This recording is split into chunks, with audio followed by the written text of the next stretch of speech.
So as part of the training in the global governance program, one of the things we've been doing is looking at how do you make trade agreements actually work?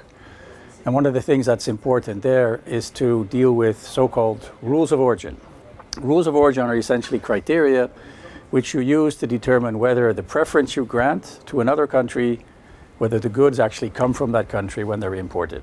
Rules of origin are the laws, the criteria that determine the nationality of a good.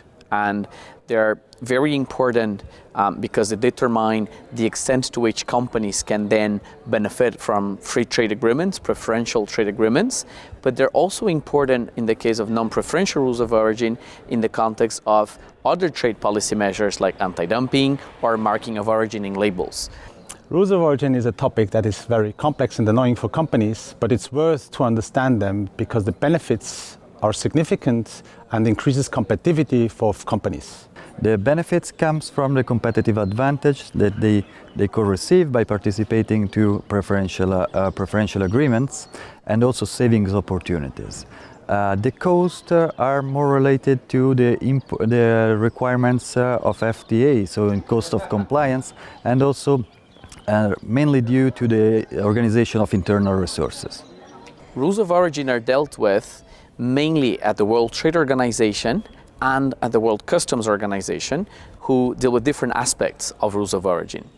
In addition to that, governments also discuss rules of origin directly with their trading partners. So for instance, in the context of an FTA, the EU will negotiate these rules with the partners they're negotiating this FTA with.